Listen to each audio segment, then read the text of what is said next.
So you finally beat the Elden Ring and you're looking for something that's similar to it that hasn't been released yet? Well, in today's video, I got you covered, as today we cover the top 10 Souls-like games for 2022 and 2023. So with that being said, if you guys got your coffee ready or beverage of choice, let's go over this list together. Cheers to you guys.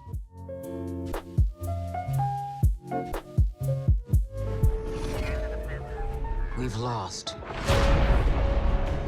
The Empire's hunting Jedi survivors. Now, they know who you are.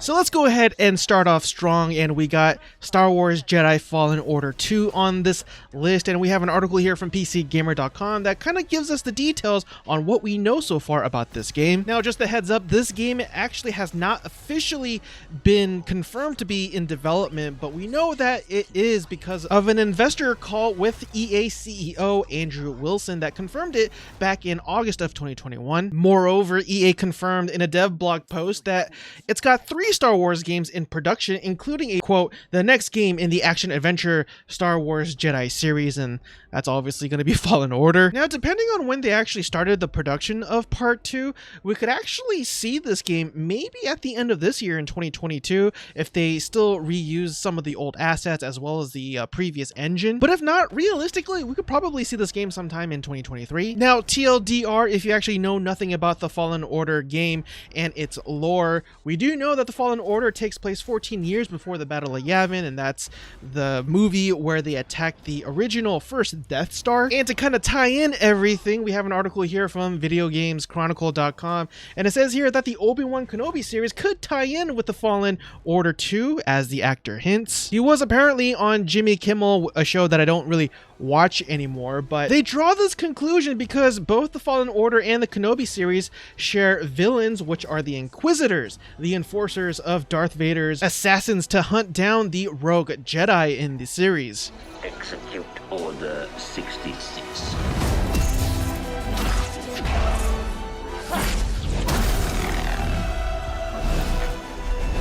It could do much more than dance. Angel of Death, descended from the heavens to vanquish the clockwork tyrant. You're just as they described. These machines feed on the dead. The greater the massacre. Next on our list, we got a game here called Steelrising, and I'm looking forward to this as a Fallout fan because this also is an alternate reality timeline fantasy Souls-like RPG. Anyways, that was a lot of words, but yeah, it takes place in Paris 1789, so it's in the past, but also in the future because we have a lot of sci-fi mechanized robots as well. Now, there was a revolution that was suppressed by King Louis XVI, and you play as an automation masterpiece by the name of Aegis, and yeah, just looking at the trailer, it looks like an absolutely beautiful looking game. Now, there is a terminology to describe this game that I've never heard of from a friend of mine named Charles, and he actually calls this Baroque punk. Now, admittedly, I'm not exactly sure what all these sci-fi genres mean, but it does sound pretty cool.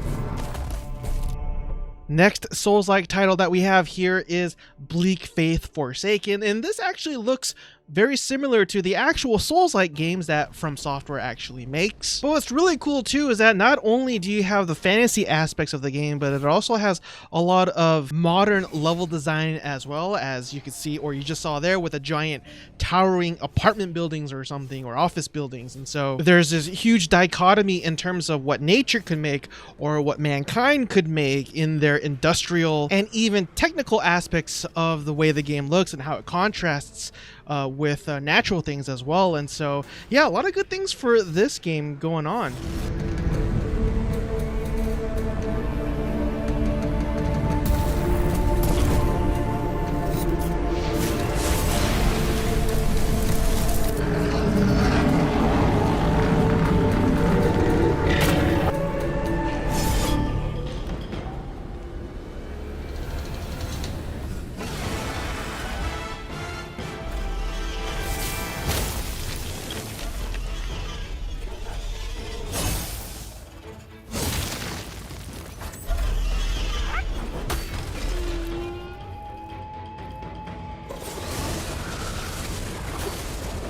easily one of the most anticipated games from the past 3 years. We got none other than Black Myth Wukong, and in this article from Dexerto.com, they kind of go over some of the things that we know so far about this game, which isn't much, unfortunately. Now, this is being developed by a Chinese indie studio named Game Science, and they released a 13-minute trailer back in 2020, and IGN's YouTube channel alone with that trailer gathered over 9 million views, just showing you how much interest people actually have in this game. Now, I know fantasy is a genre that a lot of people still enjoy to this day, but it looks like Chinese fantasy is also something that a lot of people are looking forward to as well. And one of the things that I'm looking forward to is the fact that they are using the Unreal Engine 5 for this game. So in terms of the lore and the story of Wukong, it says here that this game is based on the book Journey to the West and revolves around Sun Wukong, a legendary mythic figure in Chinese folklore. He's known for his strength, agility, ability, and is able to shift in various forms, and Wukong is an incredibly powerful being. Now, a lot of people are calling this character the Monkey King for obvious reasons, but the way he's able to move and combat his weapons together when defeating enemies is really smooth, and it feels really impactful, and I'm hoping for a 2023 release, but we'll see.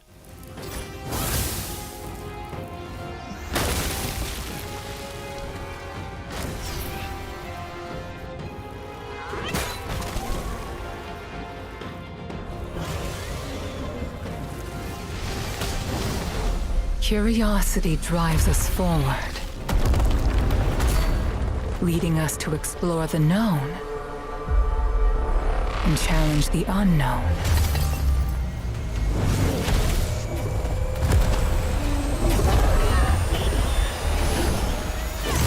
Next in our list, we got a game here called Asterigos, Curse of the Stars. Now, if I were to describe this game graphically, it looks very similar to Horizon Dawn, but also a little bit of Fortnite too, if that makes any sense. It does sort of have that cartoony look to it, but at the same time, it doesn't feel too childish, but also very gritty as well. And this is going to cater more towards people who are into Greek and Roman mythology. As you also saw during the trailer, it doesn't shy away from the fact that it's going to have a lot of boss fights, just like in the Elden Ring as well. Matter of fact, you'll have to fight through 60 different monsters and 22 unique bosses. And lastly, for its true RPG experience, just know that all your choices do matter, and it has multiple endings.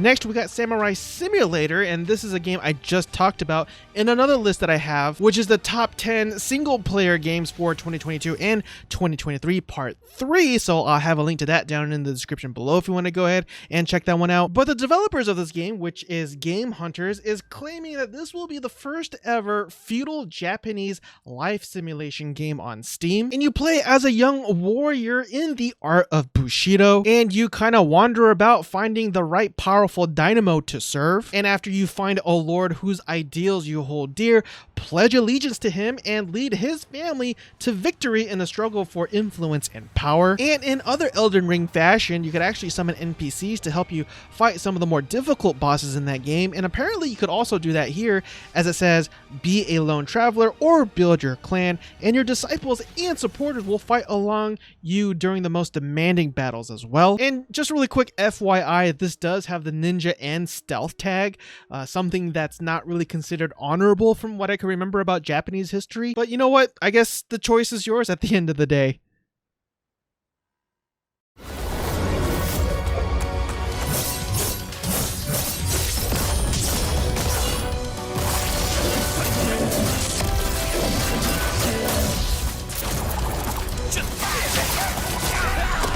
This is easily one of the more anticipated games that I'm looking forward to, and that's none other than Project AK. Now, if you don't know what Project AK is, you actually might have heard of this game as another name called Project BBQ. There was all sorts of rumors in terms of what this game could have been. I thought it would be another MMORPG. That's what I was looking more forward to, but I'm still looking forward to it despite the fact that's no longer the case. As it says here, the Dungeon Fighter Online spin-off Project BBQ becomes Souls-like action RPG, Project AK for the console. Now the folks over at Neopol are continuingly to hire more people for the development of this game, and just a heads up, especially to all you Dungeon Fighter fans out there, this game is not to be confused with Project Overkill, which is actually the true sequel to the original Dungeon Fighters Online game, and that's another game I'm looking forward to as well. But what's really cool about this game and what sets it apart from other Souls-like titles is the fact that it actually has that anime style, very similar to the likes of Genshin Impact and Breath of the Wild.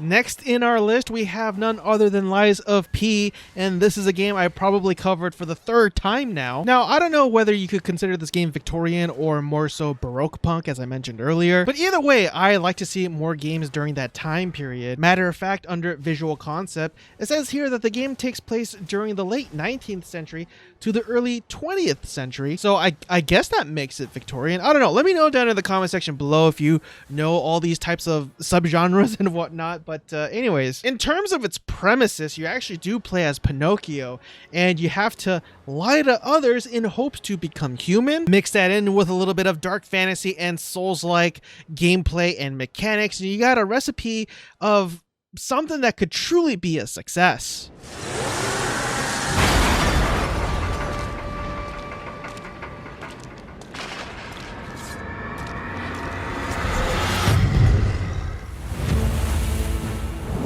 Thought you knew his story. The greatest of all Greek warriors, hero of the Trojan War. You are the next one. Who fell prey to the infamous arrow.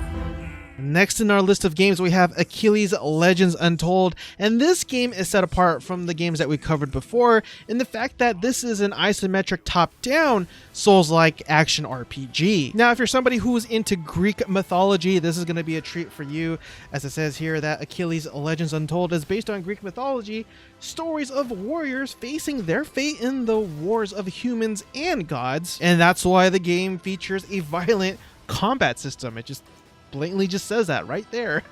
The thing that sticks out in my mind is the fact that you can actually play something like a Spartan warrior.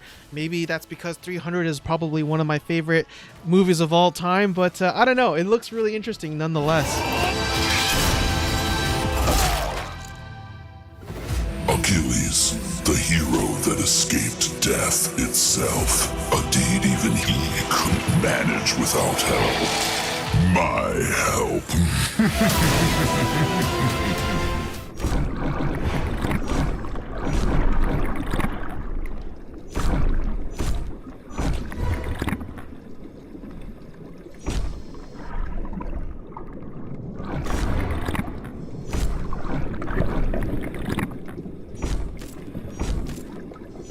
Now, this next game I saved for last because I was a little bit hesitant of adding it to this list, but I'm going to do it anyways because it also differs very much from the previous games that we talked about, and this game is called Death in the Water 2. So yeah, I don't know, picture something like Dark Souls or Elden Ring, but in underwater, where you have to fend off against fish and other weird creatures, and I'm totally freaked out about this game. There's something about being underwater that just completely makes me just no.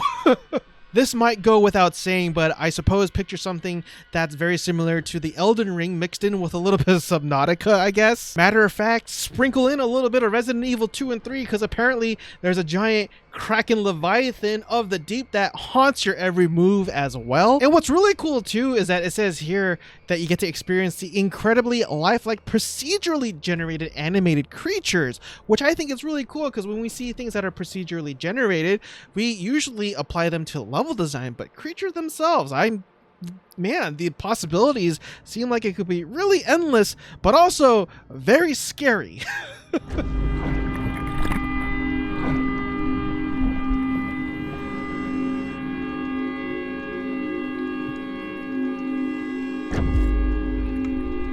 And that does it for today's episode of the top 10 Souls-like titles for 2022 and 2023. And before I let you guys go, please consider checking out my other videos where I have top 10 single player games and top 10 open world RPGs as well. And I have a link to that in this part here in the description as well, if you want to go ahead and check those videos out too. Also, if you'd like, please consider subscribing as well as liking the video as well, as that tremendously helps out this channel. But anyways, everyone, I will finally let you guys go. Hope you guys have a blessed night, and I will talk to you guys next time. Cheers again, everyone.